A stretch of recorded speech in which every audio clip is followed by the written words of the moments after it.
Welcome to NFL Daily, where we're just pumped. It's sweater season again.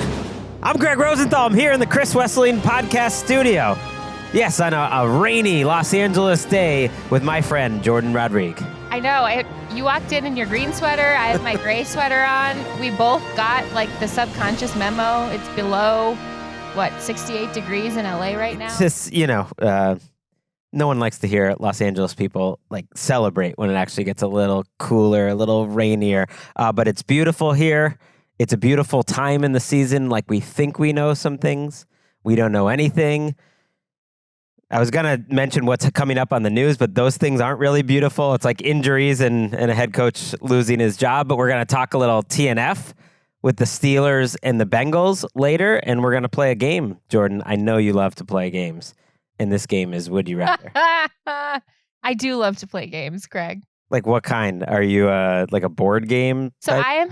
I'm a big time Settlers of Catan fan / player. My twin sister Maddie, she's actually the reigning champion between myself and her. I have been training. She's abroad on a research vessel. She's a scientist. So for most of the year, so I can get my reps in. And you can play online and stuff like that just to get your practices and all of that. That's my number one board game, I think. I love a lot of people who are big, board game people. I'm not one of those people, but I did play one game of Settlers of Catan when I was younger. I feel like that game would just make you really mad.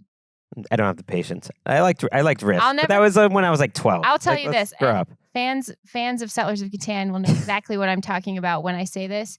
Gregg Rosenthal and I will never play against each other in Settlers of Catan. Oh no! And because of that, we will have a long and beautiful friendship. Okay, I'm looking forward to never playing with you. Let's talk news. We mentioned it on the doubleheader night. It just felt like Brian Callahan's firing with the Titans did not deserve to be sandwiched into this glorious night of football upsets, and so we decided we'll talk about it here.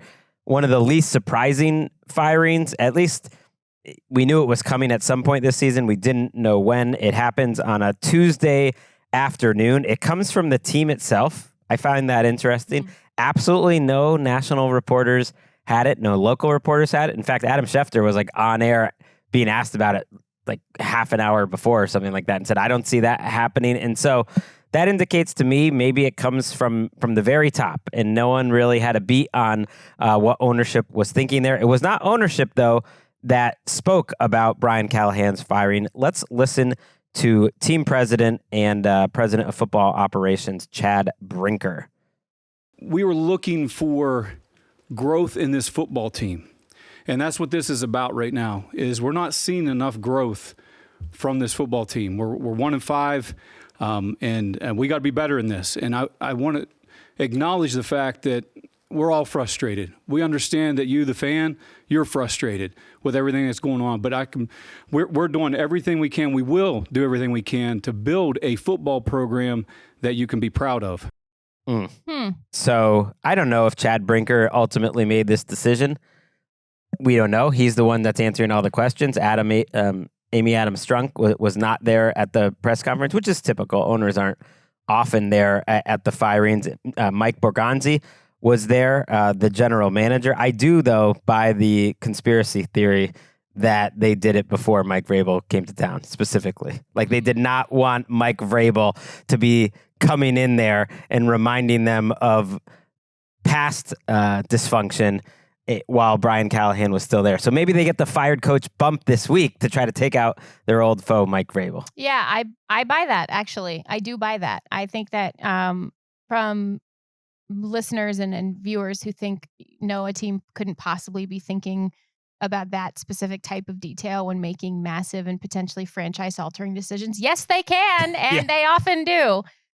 This was interesting to me. I think that the players probably knew something was up before any of the rest of us did, because I don't think Jeffrey Simmons, who's been a cornerstone of that franchise for a little while now, who is still a great player, would come so far out as to say how flat the team felt, how pointing fingers without overtly. He didn't do the Tua thing, for example. Well, maybe he helped, But put it over the top by saying that. I just feel like a player like that knows when people and can feel when other people are starting to get checked out or starting to feel a little nervous. It also is some sort of awkward. Brian Callahan's father, Bill, is on the staff and reportedly left the team as well in light of the news that his son, the head coach, got fired. So kind of awkward dynamics all around there. But now, the Titans are back to where they've been multiple times over the last couple of seasons, especially anachronous with their GM hire, with their quarterback draft. Everything is like, it's sort of Bearsian of the last several seasons where you would almost get everything lined up and then something would happen and you won't be lined up with all three positions of power, 4 in this case, including the quarterback. Yeah, they've never been lined up. They're on the short list of the most dysfunctional franchises in the league. Let's go through it. John Robinson and Mike Vrabel have a power struggle, and they fired John Robinson pretty soon after the A.J. Brown trade, which to me really kickstarted this dysfunction going into overdrive. So that A.J. Brown trade, which led to that team kind of falling apart, and Mike Vrabel clearly didn't seem too happy about it. Okay, you get rid of the GM who had a lot of success there. Just 13 months later, they fire Mike Vrabel after he has a power struggle with the new GM, Ran Carthon. And the ownership chose the new GM, Ran Carthon. That is when they hire Brian Callahan. That's only a year and a half ago. Ran Carthon lasts 1 year, which is almost unprecedented. So that's ownership saying that they made a pretty big mistake. They announced that Brian Callahan was involved in the hiring of the new GM, Mike Borgonzi. So as recently as January, unless they were selling us a bill of goods, which is possible in these situations, it could have always been this guy, Chad Brinker, who ultimately... He's the common denominator of all of this, right, other than ownership. Even he only goes back a couple of years. But yes, he admitted he has full personnel control. So it's not the GM, Borgonzi, who comes from the Chiefs. He has been there the whole time. And then they decide to bring in Borgonzi, and then, 10 months later, they fire Callahan. That is a rough 2.5, 3 year stretch for a team just to not be aligned. And then it's like, oh, it's not my fault. I didn't draft him or I didn't hire him. And it's just like an endless cycle. Yeah. And that's part of the reason why failure compounds in buildings that just seem so out of sync and can't get it right year over year over year. The other part of it is, if you are evaluating players, he's saying we're doing everything we can to get on the right track to make this a football team that fans can be proud of and all of these things, and noting that they haven't seen improvement.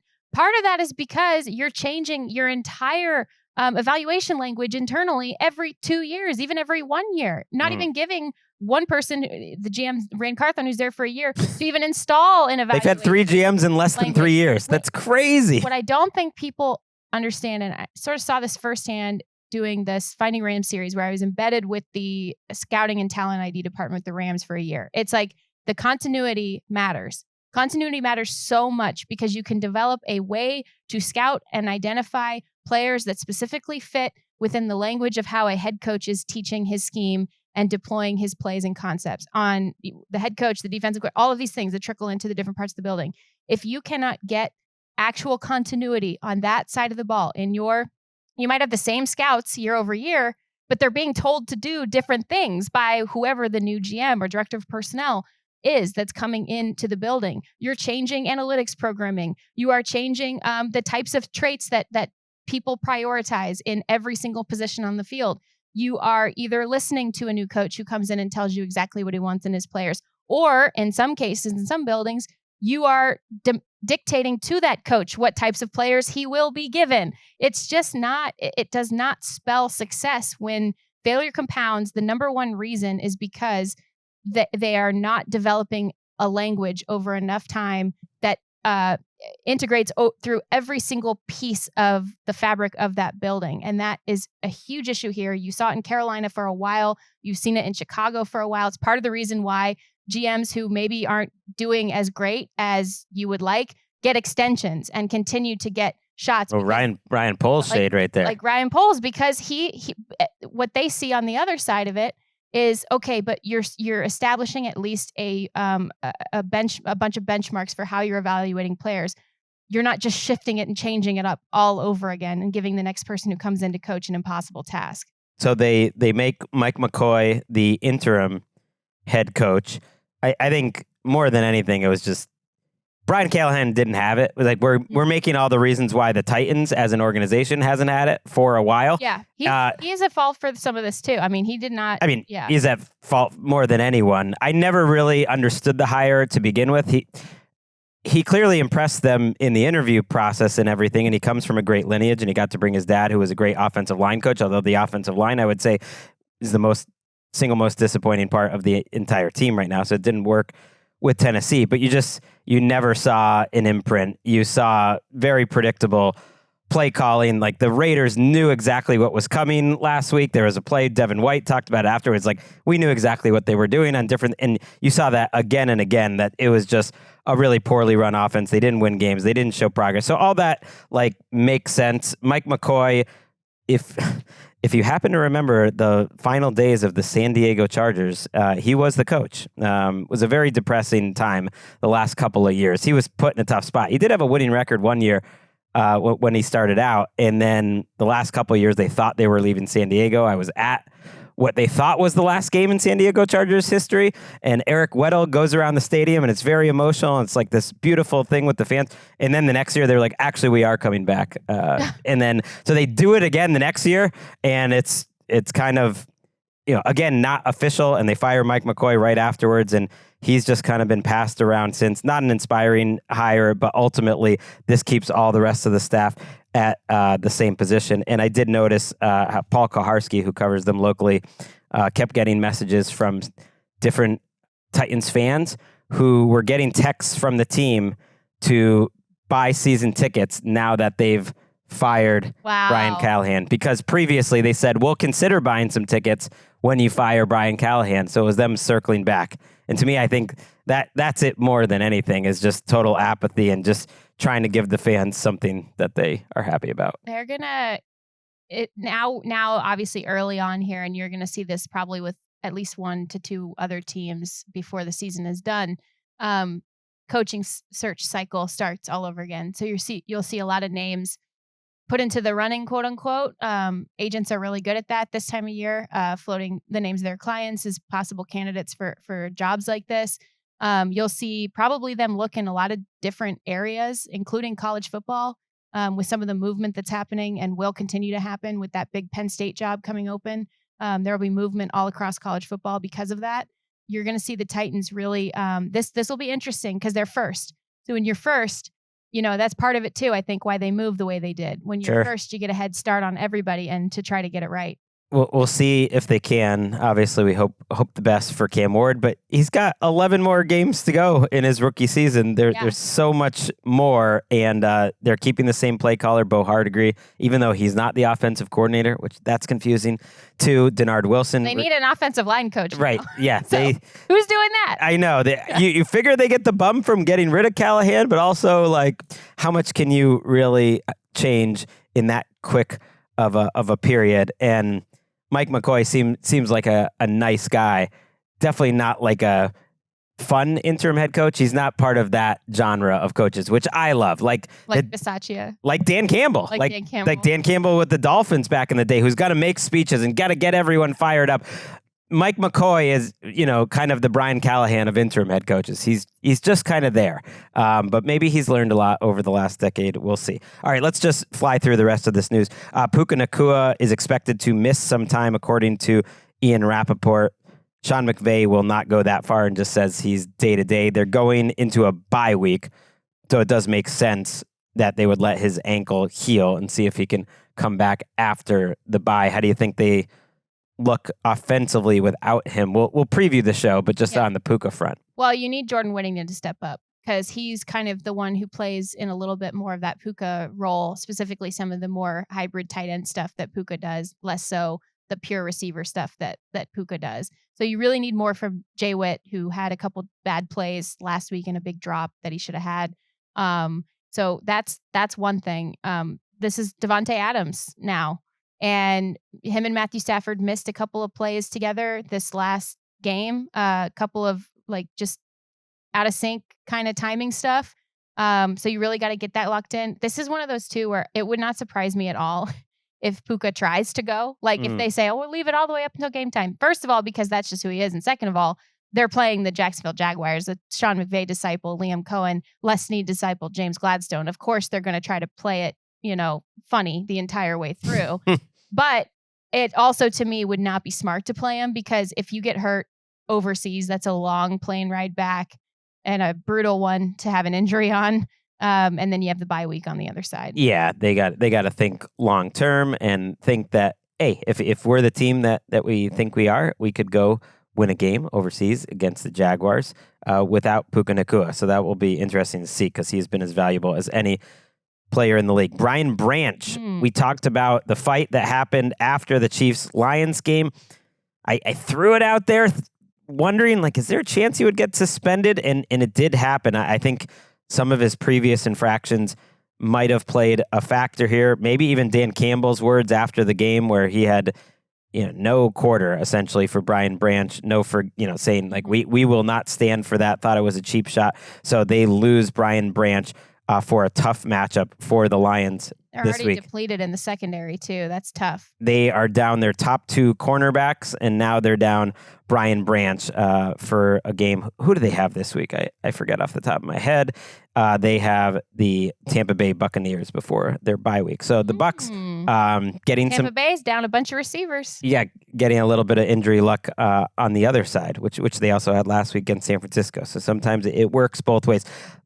Speaking of, coaches that are under, the microscope, Aaron Glenn, I wouldn't say is on the hot seat, but he is 0-6, and I don't think he's done himself a ton of favors for how he's handled the post-game press conferences throughout the course of the season. Let's listen to him being asked after the game about Justin Fields. Justin's numbers are not good in this game. Is Is he going to be your quarterback next week, or would you? Come on, man. What kind of question is that? Well, he did not have a good game. I mean, I think it's a fair question. There's a number of guys that, sometimes this league is like this, and there are guys that have bad games. That doesn't mean you just bench them. Come on, you know better than that. Does he? That's a totally fair question. I think the better question is why didn't you bench him in that game? It was one of the many things I wish I had said about that performance. If you put Tyrod Taylor into the game late in that game, I think they win it. And I think there's a lot of players on the team that probably think that too. Yeah. First of all, I don't think Justin Fields is overall the problem here with what's happening to the Jets right now and has continued to happen to them. But a game like that where he has the third worst EPA per dropback of the season and the second worst from a couple weeks ago against Buffalo, but this game specifically the third worst, and was not throwing the ball downfield, lowest average distance of throw in the NFL since the season began of any team, of any quarterback. So yeah, you want to throw the ball down the field. You have to throw the ball down the field a little bit more. And either they weren't letting him, or he's not trusting what he's seeing, or all of the above. He's holding the ball. He's taking sacks. I think to me, this is more like a beat writer who already knows the head coach really well. The head coach who already knows the beat writer. I don't know who it was, but it's very blunt. It was very I think sometimes we think that things are being antagonistic when sometimes that's just the way people communicate with each other because they know each other really well, and it happens to get picked up at the wrong time by the cameras. Now, I will say locally and fairly so, there is pushback on his comments overall in terms of the strategy of them, because you do need to think about whether or not you need to make a move at quarterback. Well, in that game, but I think it speaks to where he struggled and where Tanner Engstrom struggled too, calling a drop back pass when you needed 5 or 6 more yards to win the game, and you just ran the ball pretty well, and you call a drop back pass on first down. I think it's a totally fair question. Oh, I agree. That's what I'm saying. I don't know that a ton should be made about the question, the answer itself. I just, because I think it's a fair question, and honestly, I think to me, if he's really looking at this game, and I think he is, he's seeing a lot of problems with his own situational management, with the play calling on the offensive side, with the play calling on the defensive side. There's a lot of other issues. That's what I'm saying, that aren't necessarily, Fields had a bad game. Let's not sugarcoat that. But there's a lot of issues strategically and situationally with this team that don't get fixed by benching the starting quarterback. One thing I've just noticed is in his post game, he just refuses to. He's just, I think, so angry after the game that he refuses to give anything, and I think he would be under a little less, heat there if not for look at Jacksonville, like the higher expectations. Switch the positions, right? Switch the positions. We're having the same conversation about Liam Cohen, who's done a great job so far, but has had some sloppy stuff on offense. If you switch those two markets and those two coaches right now, we're not even talking about this. We are talking about you got to figure your out in terms of the game management, the play calling, get better play out of the quarterback, have a better plan for the quarterback, but quarterback has to play better. Liam Cohen might have some wins though. That's the main thing. But that's the thing. We're not like that's the tone. We're talking a lot about the tone. I don't really see the point of it.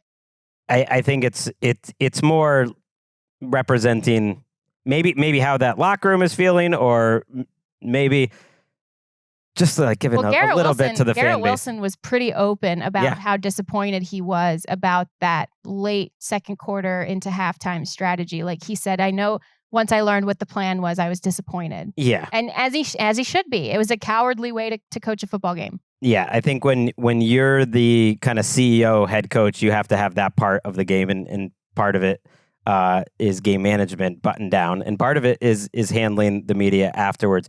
The Minnesota Vikings are not letting us know who the starter is at quarterback this week. Kevin O'Connell says he wants to see how this week looks for J.J. McCarthy. He also mentioned Carson Wentz will be practicing.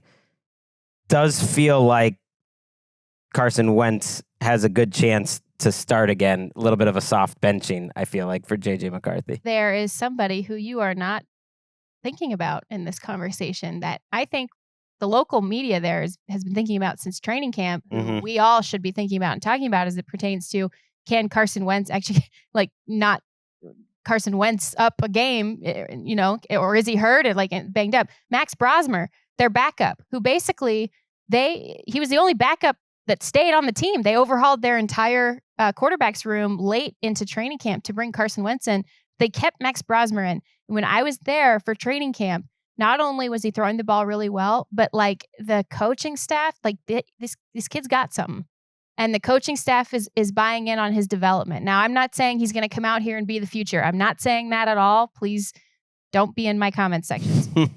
And I put him on the future hits list for that reason. And I caught heat for it, because why the hell am I putting, don't I know JJ McCarthy's on this team? Why the hell am I putting Max Brosmer for the Minnesota Vikings choice and all of that? Fair.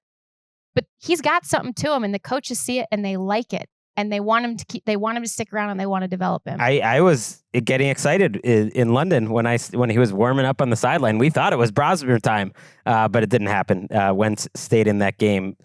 The more interesting part for me is if J.J. McCarthy is back on the practice field, and maybe they'll use the injury as an excuse that they're bringing him back slowly. But if he is on the practice field and he's not starting, it is really taking a more aggressive, hey, we're trying to develop this kid long-term, but we kind of decided he is not ready to go right now, and he is not going to be starting games when he is able, which was kind of my suspicion over the last couple of weeks anyways.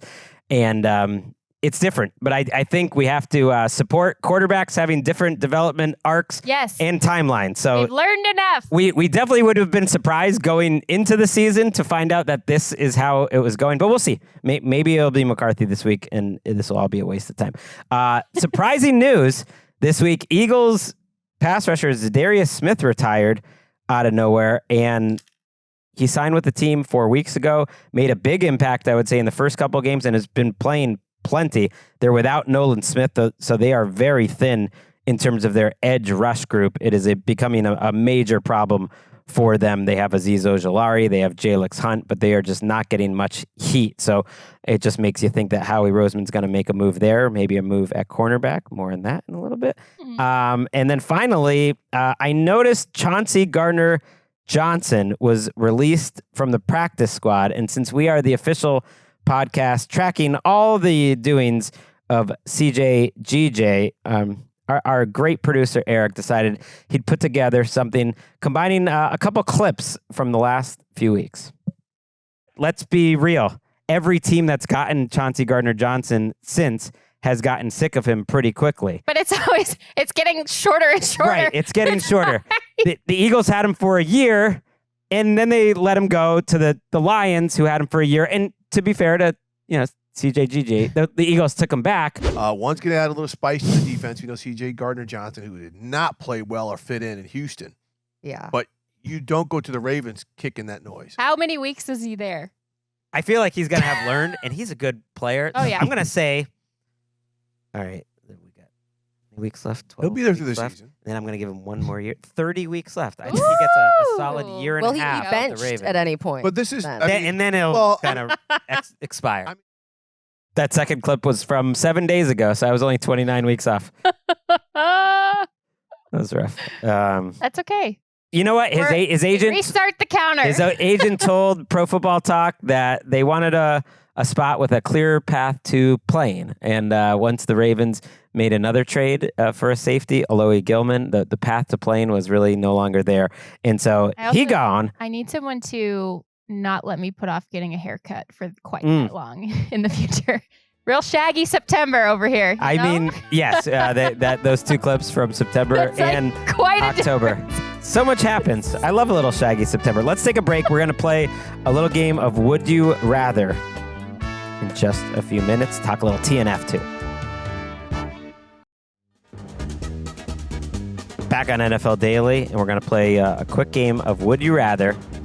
And we're approaching the trade deadline. We're still pretty far away, November 4th, but we've already gotten a lot of trades. Mm-hmm. This is great for you. You love this. I love trade season, and if you think about this season in particular, there's a lot of teams at the bottom.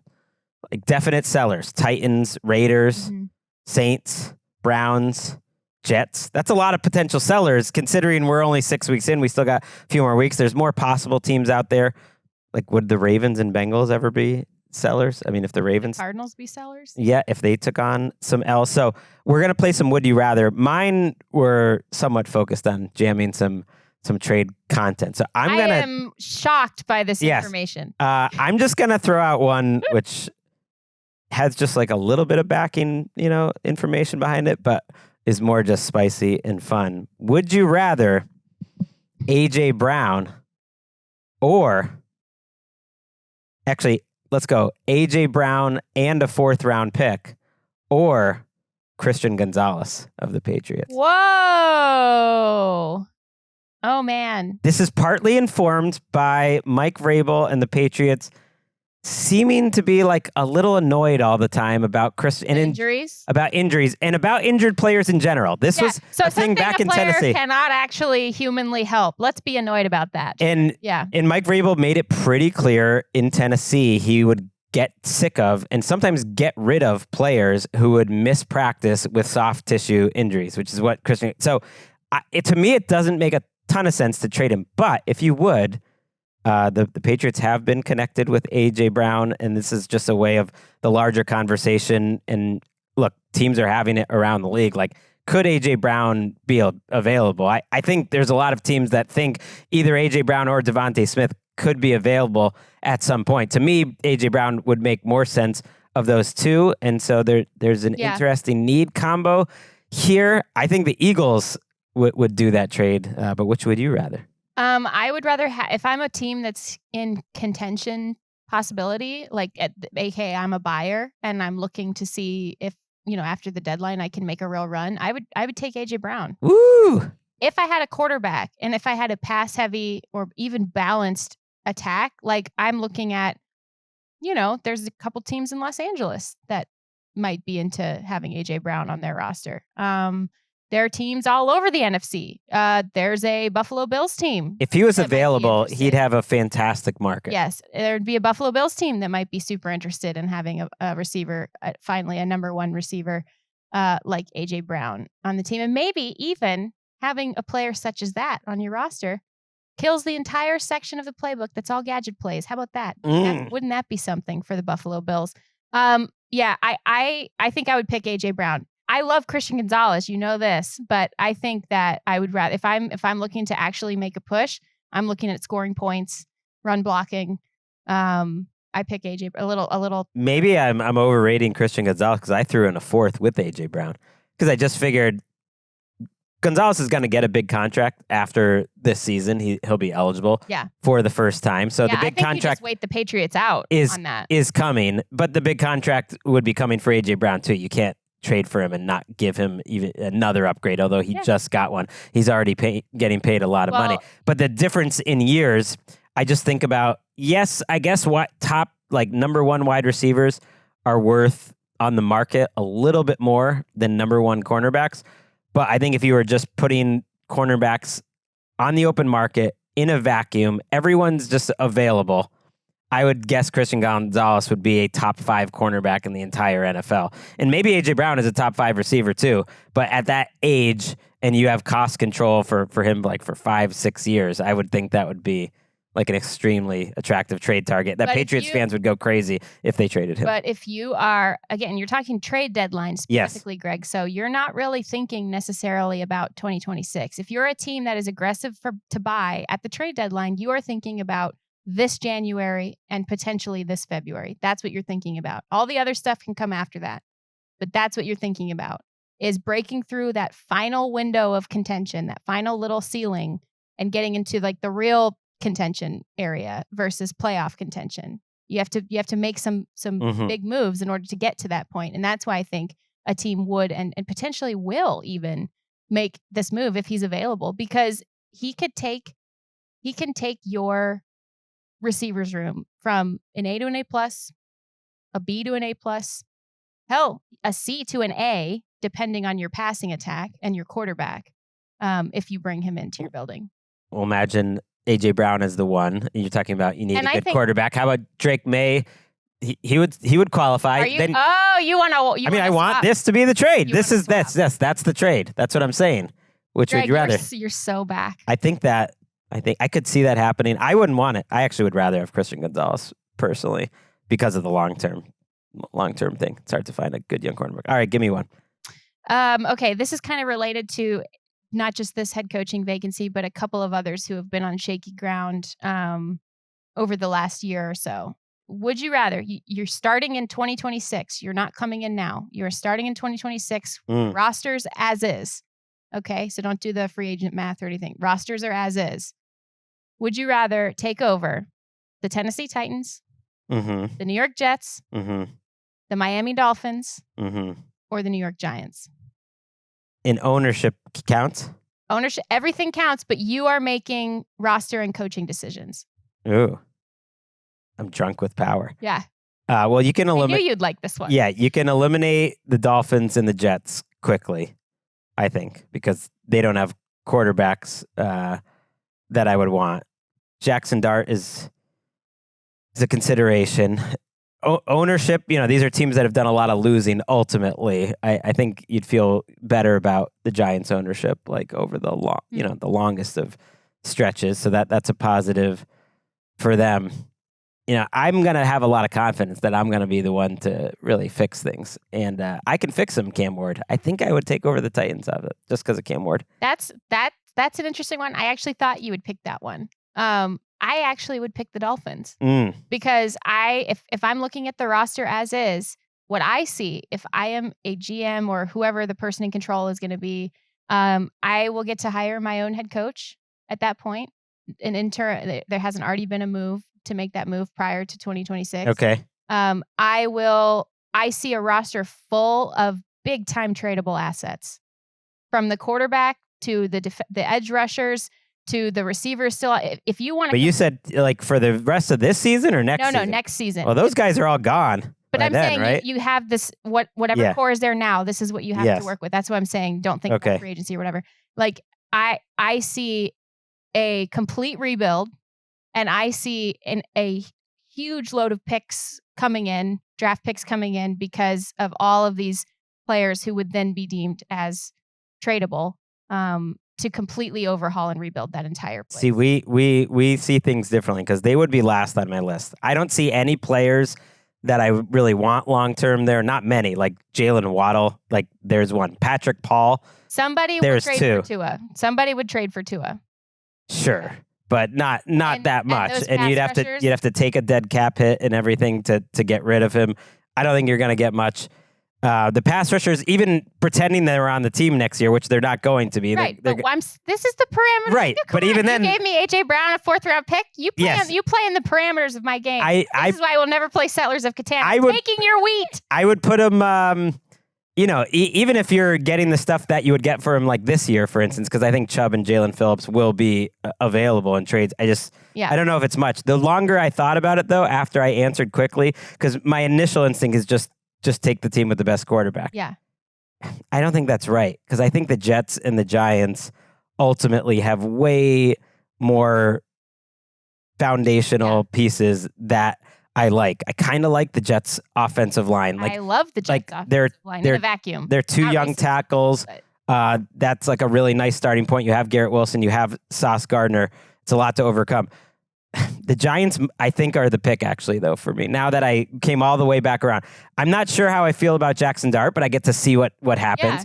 Yeah. And, you took him late enough that you can still have eyes wide open at quarterback. But you have Malik Neighbors. You have Andrew Thomas. You have Abdul Carter. You have Brian Burns. You have Dexter Lawrence. Ultimately, you have at least a history that they used to win some games. That was my second pick. Big Blue. The Giants were my second pick because of all of the players that you just said, minus perhaps Jackson Dart, because I would not want to take over a team and inherit a quarterback who wasn't like a lights out Jaden Daniels superstar. Like, We'll see how he looks the rest of the year, and then we'll just replace him. And yeah, that's what I'm saying is like you could always move from somebody who isn't necessarily a top 5 pick. You can always reputationally and optically move on from that player. So it's good. I just wouldn't want to inherit the quarterback. That's fair. Although after that last game, I mean, my mind is open. That game was good enough to change. We don't know if he's going to make it to next year. Right. I hope he stays healthy. That one game was good enough, though, to change, I think, like the math of Jackson Dart. Like if we were redoing the draft right now, just based off that one game, I think it would be like you have to move off your points. That game was good enough at an NFL level, and he did so many different really good things in that game. Like he would be a top 5 pick. He would no longer be a late pick. I love this because I remember, and it fairly so, I think at the time you comped him to Tim Tebow because of I just meant that was a Tim Tebow performance. In terms of the stats. Eric's been great pulling Yes. up some of the tapes. We could go through the transcripts a little later on. But I remember texting you during this last game their win and saying, "See, not Tim Tebow." Yes. I mean, very much not Tim Tebow in that game. I'm going to do a little different type of would you rather. We're going to go back to the trade candidates, but first, this is more of just a life one. All right. You have the option. Remember, I'm already getting hit 20 times in my lifetime by Myles Garrett. It's closer to that one. All right. You have the option, and we actually have a drop ready here. You have the option to listen to this drop in a soundproof booth. Baker Ball. Keeps on rolling, baby. Baker Ball. no. Keeps on rolling, no. baby. No. Baker Ball. Keeps on rolling, Just keep that playing.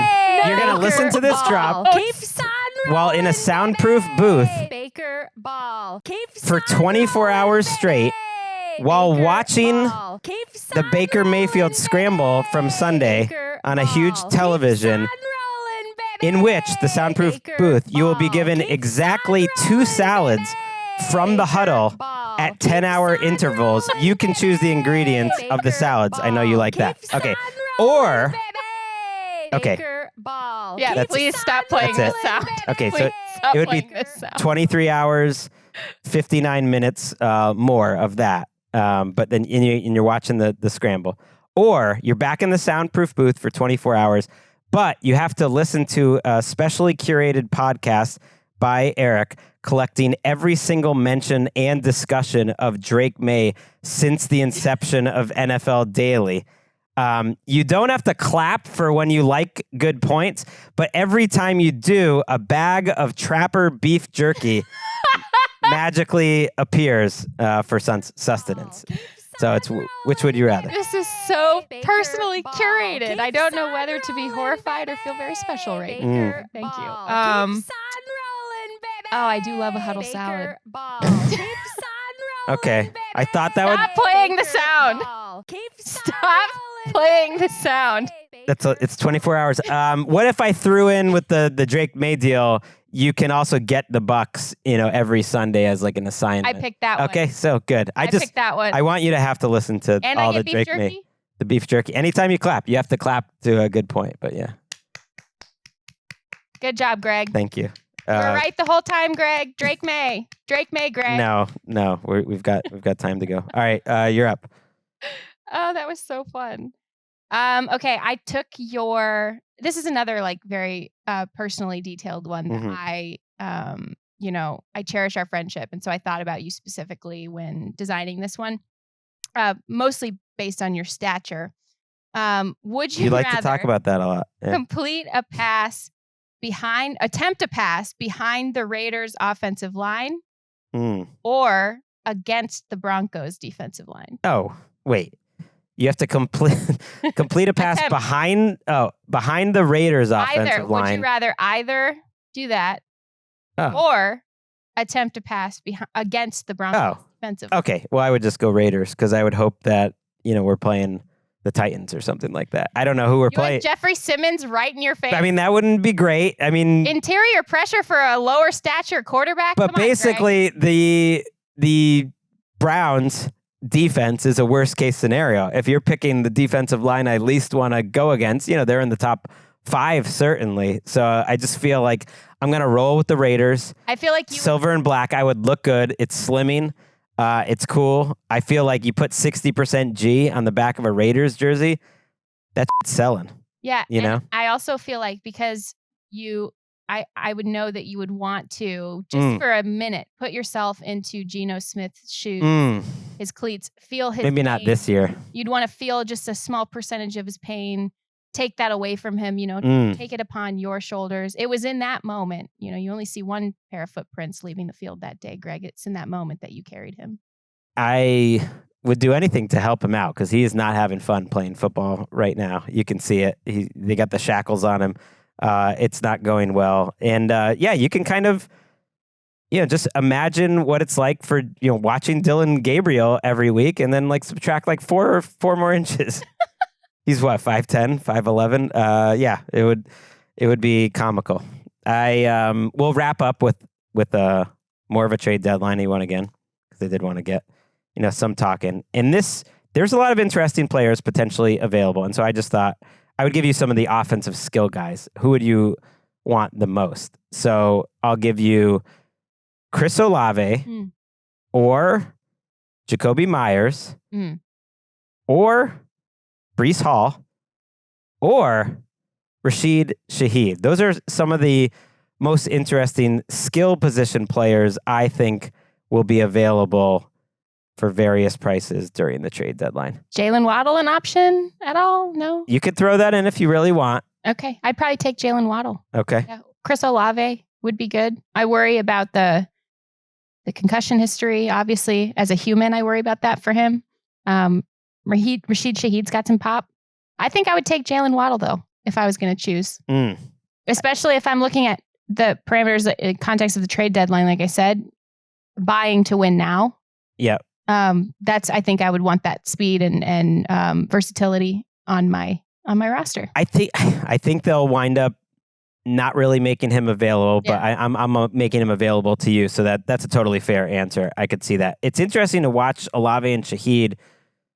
Shaheed's running more diverse routes these days. Like he beat Carlton Davis, on press coverage last week with a really nice move. And we were talking about Tutu Atwell before the show. You're saying you can't teach that sort of speed. Well, like Rashid Shaheed's got that sort of speed, literally the fastest player in the NFL this year in terms of, miles per hour on that long touchdown, and some size to him and a little bit of versatility. Olave happens to be coming off one of the worst games of his career, so maybe it's tough, but it had me go back to watch those targets because he's not bringing in the contested catches. He had, I would say, 3 drops in that game. Like PFF, for instance, only gave him 1. He's not quite as explosive or maybe as confident as he used to be. His yards per catch under 10. He's an interesting player, I think, as a trade deadline approaches. If I was picking one of these players to most likely actually get dealt, I think it would be Jacoby Myers just because he's on the last year of his contract. There was all that buzz beforehand, Yes, before the season. he wanted to him get wanting dealt. to be traded. So yeah, I have no reason to believe that won't eventually happen with the Raiders season going the way that it is. Our friend Adam has, he's got good connections. And yeah, look, I think any Saints player, for the most part, except for the really young players, are going to be available for the right price. But there's a couple guys on that team, like Pete Werner, their linebacker, or Carl Granderson, who you almost expect to get dealt. I don't think a guy like Shaheed or even Olave would go unless someone comes in and gives a big price. Unless Tutu Atwell is not available. Ooh. And I believe he will be. Yeah, he would be available. But Shaheed would cost second rounder minimum, maybe a first. I mean, he's going to get a big contract, good big second contract. I wondered if Jourdan Addison could ever be available, just because the contract structure, they need him this year, but also, he's had the suspensions and things are always popping up. David Njoku, I think, will be available. Yeah, I can see that one. There's some interesting offensive linemen, like the entire Browns interior line, I think could be available. Kevin Zeitler of the Titans, I think, could be available. It'll be interesting. We'll get into it more when we get closer. Your favorite. To the deadline. Your favorite time of year. Regular season part 2. Do our TNF preview. It is in Cincinnati, Thursday night. Steelers are 5.5-point favorites going to Cincinnati. And Joe Flacco, who started for the Bengals only suddenly, 6 days after arriving there, is going to start another game 4 days after the first start. It's outrageous, at least according to Mike Tomlin. To be honest, it was shocking to me. Andrew Berry must be a lot smarter than me or us, because it doesn't make sense to me to trade a quarterback that you think enough of to make your opening day starter to a division opponent that's hurting in that area. But that's just my personal feelings. Okay. Someone is not a fan of Andrew Berry, because I feel like Mike Tomlin would not make that pointed a criticism for something that is worthy of being critiqued, this specific move, if you want to, from Mike Tomlin, if he didn't have a little more something there, that he's just not a fan of how Andrew Berry and the Browns do business. Someone wanted to face Jake Browning. Come on. That's fair. He knows Joe Flacco so well at this point. That dude wanted Jake Browning ball. I know you're still a believer. No, I'm not. I'm definitely not. No, but that guy really wanted Jake Browning. I don't think it's that. I think he's questioning the integrity of the Browns and how they operate. And I saw a lot of people answer. It's like, oh, well, you got something for Joe Flacco. That's a clear win. Of course you would do that. What are you even talking about? You can't be worried. You're not going to win your division anyways.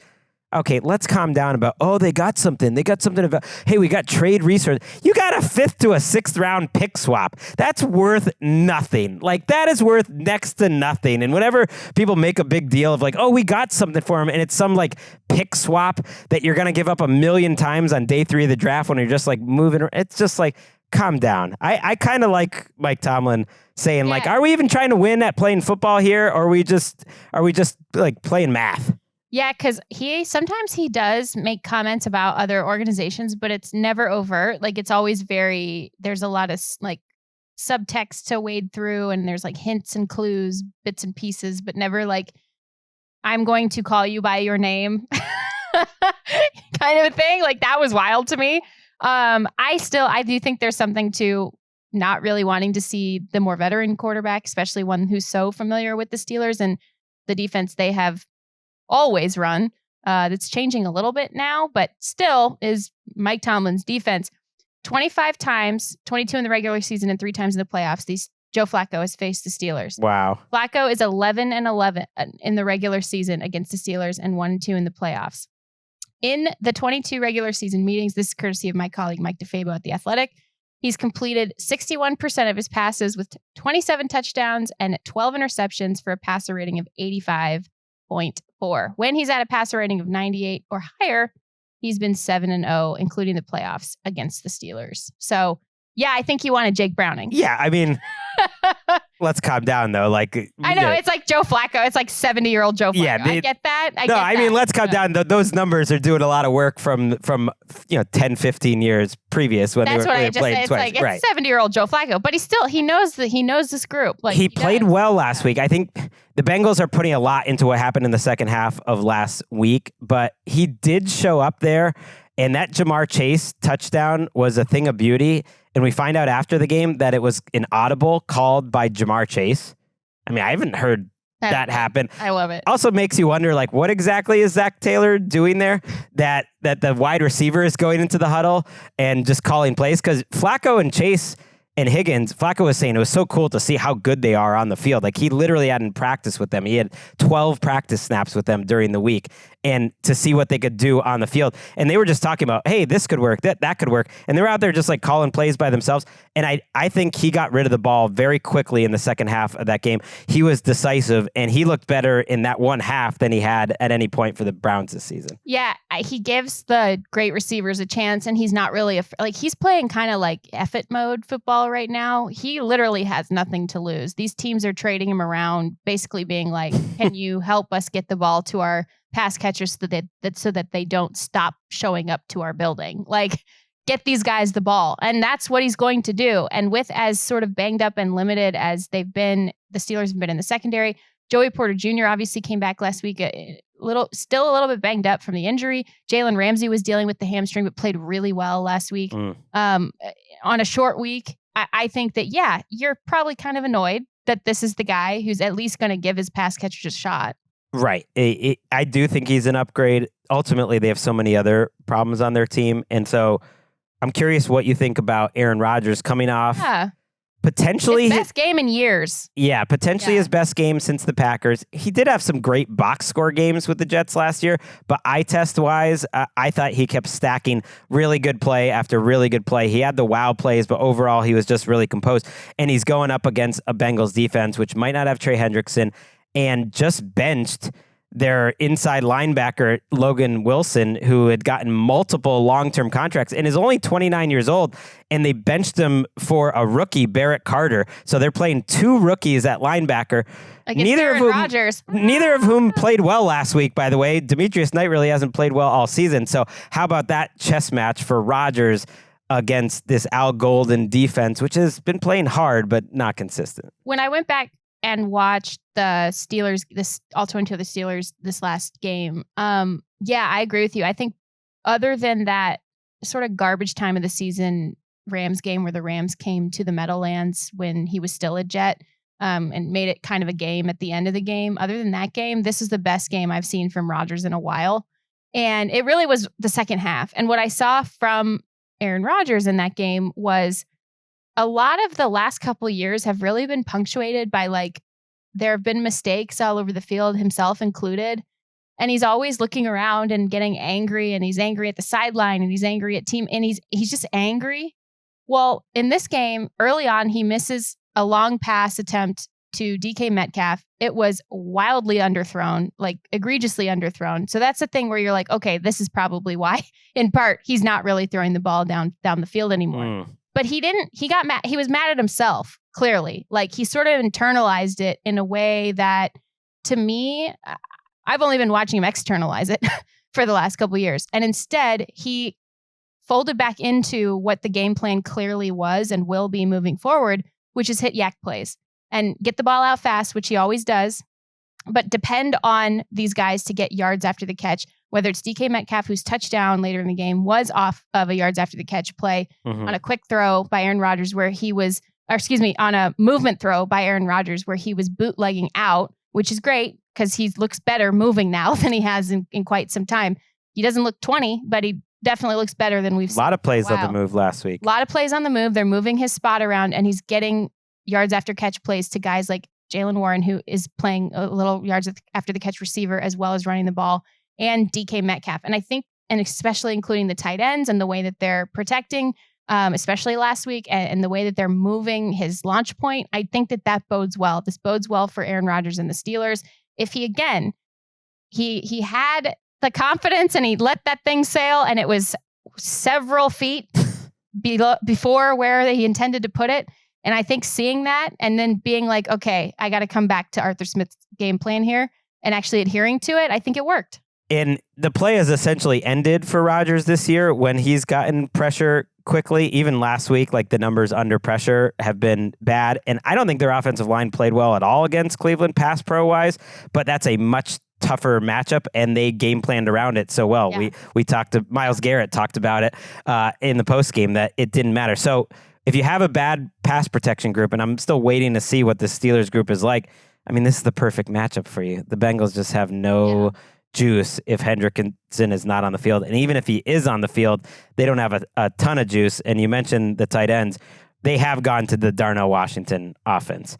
Like I love it. He's dominating snaps. Pat Freiermuth is tight end 3 there now by quite a distance. So it's Washington playing 80% of the snaps. Jonnu Smith's going to be on the field quite a bit. And they're using Washington really as an extra offensive lineman, but also detaching him. And I really think he is the third most important person on that offense to DK Metcalf and Aaron Rodgers, and he might be just as important as DK Metcalf. It's crazy. So it's an uphill battle for the Bengals. Although, Thursday night in the division at home, if you're into those sort of numbers, it is pretty rare for like a team to go on the road winning the division on these short rests, especially in the AFC North. Yeah, but the Bengals have complained about it for years, and they got a home game here this week. And I will say I did get a kick out of Aaron Rodgers' response to Evan Washburn, who asked him, what was it like for you to come down and, experience some AFC North football after this last game? Mm-hmm.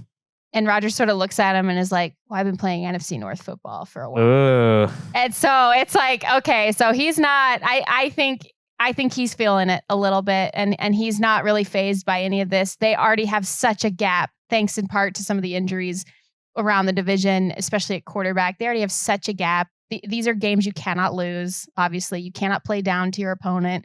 If they can literally just hit the floor of their potential in this game, I think they have no problem with this team. 5.5's a lot. I would maybe take the Bengals there. And yeah, if the Steelers win this game, they should win the division. I mean, they should win the division regardless. They have a 72% chance right now before this game of winning the division. Right. And he isn't really rating the AFC North because he showed up for just in time for Joe Burrow to get hurt, Lamar Jackson to get hurt, for both those teams' defenses to absolutely stink, and for the Browns to be the Browns, but a particularly depressing version of the Browns. And oh, by the way, the Steelers' defense has been getting better and better. Nick Herbig, no matter how good you think Nick Herbig is, he's probably better. There's a pretty strong argument to be made that he's not just the best pass rusher on this team. I think that's clear right now. He's better than TJ Watt, but he's top 5 in the league just in terms of that pure skill set. They're sending more blitzes. Jalen Ramsey had a couple of quarterback hits because of the blitzes that they're starting to do safety blitzes or send that slot player in for extra pressure too. That actually really complements Nick Herbig super well. You could see how well that those two kind of work off of each other. It's not just how he works with the rest of the defensive line. And I know they were really penalized last week too. I don't really mind that. I just saw more juice from this defense, and getting guys back helps obviously, but I just saw more from them and just that feeling that kind of jumps off the screen that you can't really quantify. Yes, I saw that too in London. That their defense came out to a slow start, to put it nicely, to start the season, but I think they've been getting better and better as they go. Who knows? Bengals defense is, I know that I've been on the text thread with the Wesleyan brothers, and they've noticed that DJ Turner is playing well, Dax Hill is playing well, they've been playing hard. I think they can make this thing interesting, but yeah, ultimately it'd be surprising if the Steelers did not win. We will be recapping that game on Thursday. Stop. Yeah, let's forget even playing the music out. I picked the other one. We will be back. I chose the bear. You will be back, Jourdan, and this drop will probably be back too, because we'll be talking about the Buccaneers and every single game other than TNF, previewing it all from the studio on Wednesday. We will see you then. Oh my God, it's really annoying. Horrible. It's really annoying. Baker ball. Keeps on rolling, baby.